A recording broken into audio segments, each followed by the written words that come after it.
Hey, what's up, guys? A little update here. I had a little issue with my AC in my Frankenstein laboratory screwing up.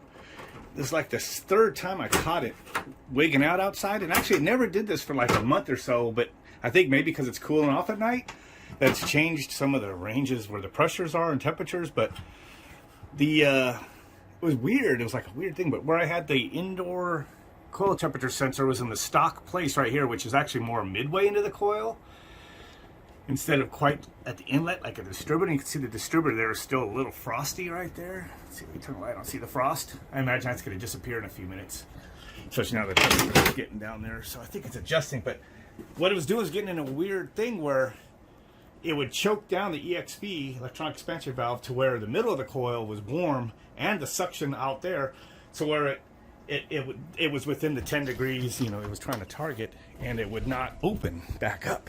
And basically it would run my unit almost in a full pump down to where it barely flowed any refrigerant. And that sucked. So it was just, I come out here and this thing wouldn't even, it'd be running and it would just be hot as hell. The compressor would be hot because it'd be running like it was pumped down forever. And there's the frost, but actually I see the frost getting less dense, so it's opening up enough. So I moved that thermistor in there to where it's reading the inlet, and that thing was down to like into the teens a few minutes ago.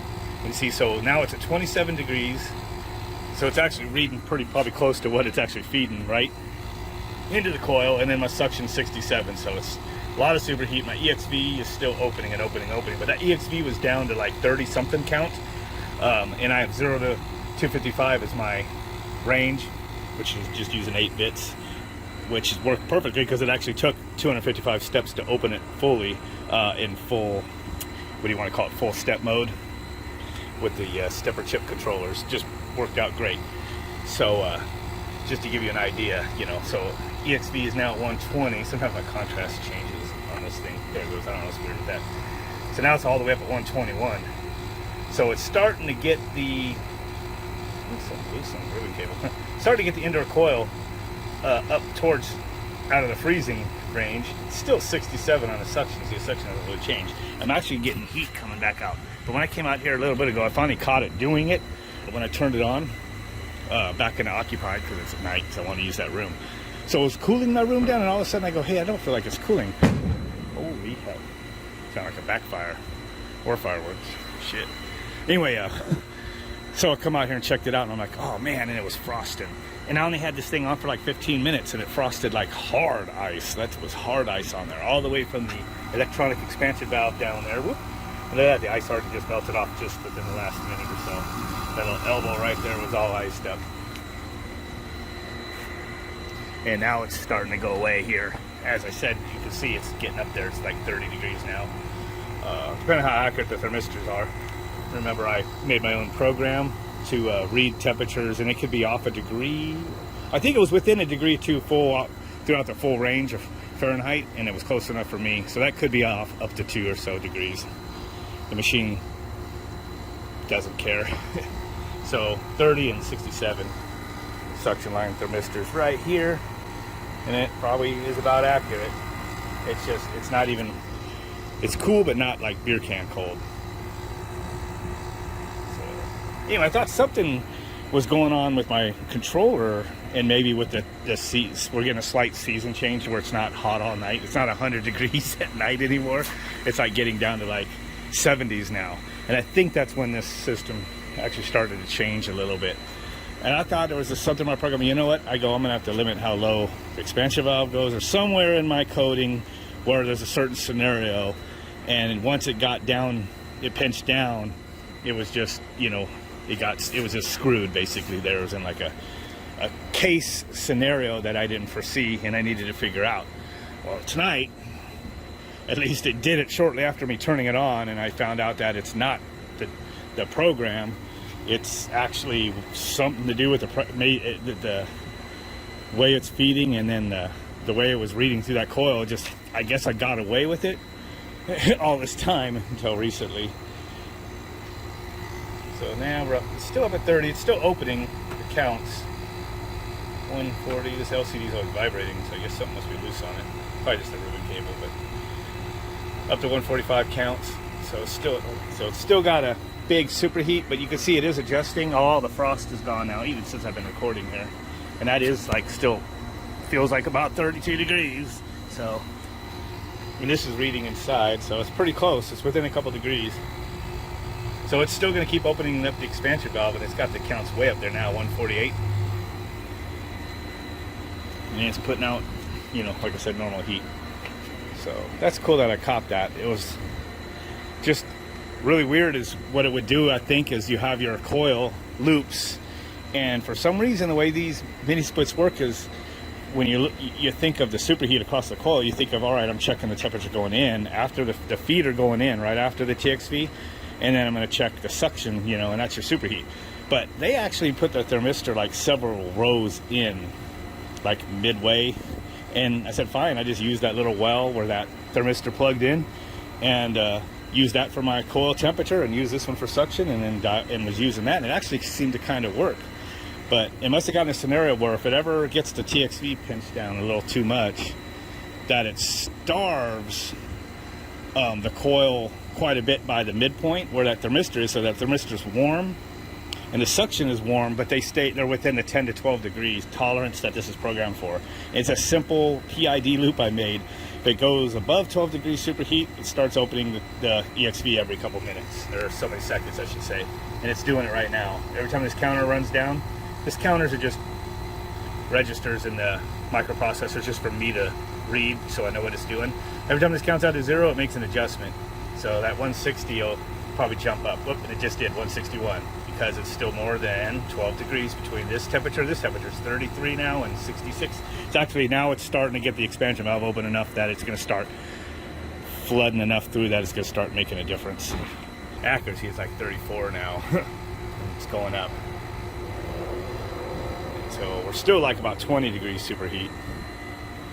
But it said it was within the, like right around 10 when I first checked this out earlier, and it was like frosty freaking brick here, and the line going into the coil, and yet suction was like 67. It's like, what the fuck? But it was like reading 50 something midway in the coil in there, so it was happy. So I bet you if I go inside now, 84, oh yeah, 60 degrees. So look at this, 84 degrees, and it's blowing out 60. And if I open this up and peek into that, there's not gonna be any frost in there. Nope, there's a distributor, and then I have to move the sensor. Like I said, I moved the sensor from this well to here, and just 1 or 2 loops into the coil, from, because you get your feeders coming in, right? 4 feeders, and they go in parallel passages. It would go through like one long row and come back, and then it was, thermistor was here, factory well, but it was like 50 something, while it was like freaking in the teens up here. So 50 something and 60 something on the section out there. It was like, oh, I'm within my normal range. I'm not going to adjust, but yet the EXP was pinched way down. The LCD is not the only thing pissed off. The phone got pissed off and stopped recording automatically. Probably because I have the light on it. But anyway, I just unplugged the cable, plugged it in, and it's got a bunch of garbage on the screen. And what that is when you first use the subroutine in there, it initializes the LCD, but if you like disrupt it, unplug it, this gets powered up, but it isn't initialized. So it's not in my program to like reinitialize it, so I have to basically shut this chip off and turn it back on for it to do it again. But I'll do that later. And another thing is, I'll show you guys inside. What is it, guys? So here's some progress I'm making with some of my electronics for my homemade controls. So got my little boards I've been making here. It's a PIC 16F 877A, and I got some PIC 16F 887s, which are a little better. Kind of made my own little circuit boards here, you know, and then just some little runners around there to plug in my, as a demo board or whatever for myself. Plug in my LCD right here, for example. Heat pump, water heater control version 2, just what I'm having dumped there. Here, I'll show you guys something. Is a little hiccup, but it's like one step back. It's going to be 2, 3, 4 steps forward when I get done. But I've been programming my shit like in this PICBASIC Pro software for several years since I started using Microsoft or microchip PIC chips. And it's because, you know, I started off like the Tandy 8000s back in the 80s, and then the Commodore VIC-20s, Commodore Amigas and stuff. And when you wrote like code or whatever, it was in BASIC, you know. So that's what all this is BASIC. But you're kind of limited, you know. It's real easy because, you know, they have it handling shit in the background. You just do like one line, you know, LCD out. And you give a couple commands and then a string of text and it just does it. It's real simple. And analog to digital converters, all that stuff's real easy and stuff. But you're limited. You can't do a lot of the stuff you can do with C code. And looking up for code examples and stuff on stuff, you just see so much more in C. And it seems like that PICBASIC stuff is kind of like not as popular as it probably was 10 years ago when I first kind of got into it. And now that Arduino is out, or Arduino, whatever you want to call it, it's actually based on these chips. It just has its own packaging and makes it easy for people for starters. So it costs more, of course, than just buying these bare bone chips. Although Arduino is getting so popular, you find stuff all over the place. But I'm still going to use this. There's way more for it and more control than you can with Arduino also. So sticking with the same platform, but just using different software. But Arduino's use real similar C code, so there's a lot more examples out. This is MPLAB using a XC8 compiler. So I'm going to have to learn to do stuff different. The way you, my Samsung phone keeps running out of storage. I have to keep deleting stuff. Anyway, the way you declare your variables and stuff is a little different. Here's like a unsigned integer A, unsigned integer SW, my thermistor, what I'm naming them and stuff. Evidently, if it's unsigned, it's just a, I guess, negative or positive for 0 to 255, you know, for 8-bit or higher if you're, you know, 10-bit or whatever analog to digital converter you're using. I like just to stick to 8 because 0 to 255, but I guess you do unsigned, so it's not like a positive negative halves or whatever. I think that what is that, like 0 to 255 or 127 or whatever it is, and then the rest up to 255 for the other half. I'm still learning all this stuff, but anyway, just to use what I'm comfortable with, I'm doing unsigned integers and stuff. Here's where I'm set up my pulse width modulation, which this thing is doing on an output pin to kind of go dim and bright. Turned off the scope already, but you could see it on there, the duty cycle changing. All my subroutines. This is kind of how you define your outputs. So I have my LCD outputs, register, select, enable the 4-bit data, and just assign them to the ports, you know, D4, D5, all those. Then I'm defining some of the bits or the pin outs to, you know, my variable names basically. So I'm defining compressor comp in my subroutines as port C0 and direction and EXV, you know, step outputs. Here I kind of wrote down they're all as different ports. That's just to name them, so you go by name in your subroutine, but when it compiles, it just knows it's really doing that port. Register, bit output, the program configurations for high-speed oscillator, you know, and all the different things, you know, you got to turn on and off, you know, your watchdog timer and all that kind of stuff. So subroutines, I have the one down here I kind of adapted from some LCD subroutine I found on the internet, and then I went through a whole bunch, and a lot of them are shit and pretty just a mess. But this one's pretty neat package. So this is somebody wrote this. I'm using his LCD header file, and then once you got that, it basically has all the subroutines. So when I say, you know, clear the screen, it's running that subroutine, that header file. And I'm saying set the cursor in that position, it's going to his subroutine that does that. The string, it's going to that subroutine, you know, there's subroutines in this. So you have your string, so it takes my string apart of a word one at a time and then sends up this other subroutine. You'll actually send it out the bits, the ports, which then goes to this serially and then loads up its registers, and then this basically will take it and, you know, put the S, whatever, either the commands to run a command or to put text, you know, graphics on the screen. So that's what that is. And then I'm starting to add my own subroutines. Most of them are just blank, but they're different how you kind of do them void because they don't return a result. You know, I'm kind of learning. And then here's my EXV control one, and then my outdoor fan motor control. you could declare like integers or your variables right there and then start them at a value and then work with them. So down here, this one I started right in here. So this is like when I need to tell it, hey, I'm done running the compressor, go turn off the expansion valve. It's going to go here and it's going to start an integer at 255. And then it's going to go and say, so that started at 255. And if it's greater than 0, it's going to run the subroutine.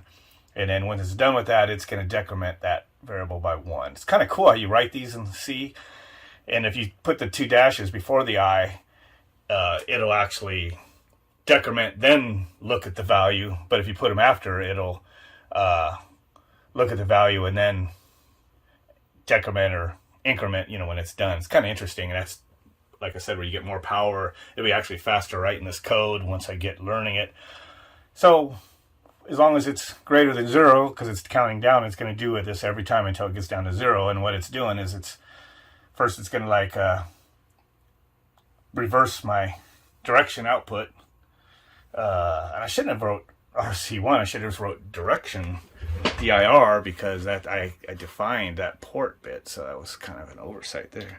The whole point of defining. There we go. Go ahead and hit build and run and see if it program and see if it, yeah, it's successful. So it took it because this is defined up there. And then it's going to basically, then it looks after it turns on that output, which is direction input on my stepper motor driver. It's going to tell it to go the other direction, right? Because I'm going to close the expansion valve. And then it's going to say, what direction is my summer winter switch? Just a 1-bit variable that I change with the switch input or something from winter to summer or whatever, or from modes that my heat pump water heater is going to run. So it'll be like when it's in the summer or whatever, it's going to go and run the be 0 or whatever. It's going to be stepping EXV1, this one port output, and it's going to go to the, I remember I had 2 of these outside, 2 expansion valves. It's going to go and operate that one. So it's going to do that 255 times just to close it all the way. And then when it's done, it's going to leave that subroutine. If it's winter, then it's going to be else, and it's going to go down here and just generate a pulse. And the way it generates that is it goes that bit, that port output high, delay 100 milliseconds, and then put it low again, and then go back and do the subroutine over. So pretty simple stuff like that, but it works. So I'm going to keep building this and building this until I basically get back to this, which is water heater control, which is using one condenser ultimately. The one that's cooling this room, it's going to get hooked up to the water heater's heat exchanger so it can heat the water with the same compressor that's cooling my room. And then all these different conditions, basically if the water heater is below 150, it's always going to put heat into it whenever I need to cool the room. If it's over 150, it's going to stop the pump and just use the condenser coil and fan out there like normal. And then if the water heater needs to heat, it's going to either turn on my indoor blower, or if it's, below a certain temperature, I'm probably going to just put a thermistor in this room. If it gets so cold, it'll probably have it turn off the indoor unit and just use the outdoor evaporator. Just basically run in heat pump mode to heat the water. So there's these conditions I got to kind of come up with a way in my mind. I want them to work using various thermistors, thermostat inputs, stuff like that. So it's pretty cool. Put this back in. That's just a little, there we go, little loop I have it doing. And it's just varying the pulse width modulation throughout that loop just to go make the LED go dim, bright, just to see that it works, varying the duty cycle of the, that register. I might actually have it hanging up in here. It's CCP1 con. That's on another sheet, but it just loads in. It just loads in the value for the timer. That way it'll changes your duty cycle. But anyway, before my phone wigs out again, that's pretty much just what I've been up to. And it's going to be a one step back, but a couple steps forward, like I said, once I kind of get a little more fluent with writing my programs in C code instead of the basic stuff. So this kind of seems more complex, but yet it's a lot more useful, right here, all in one line. I mean, that's cool. It used to take 2 or 3 steps in the basic. So it's actually pretty powerful there. And if you declare it within a subroutine, it only uses it when it's in that subroutine. And then I could use that same letter I in another one, and it's called compartmentalized.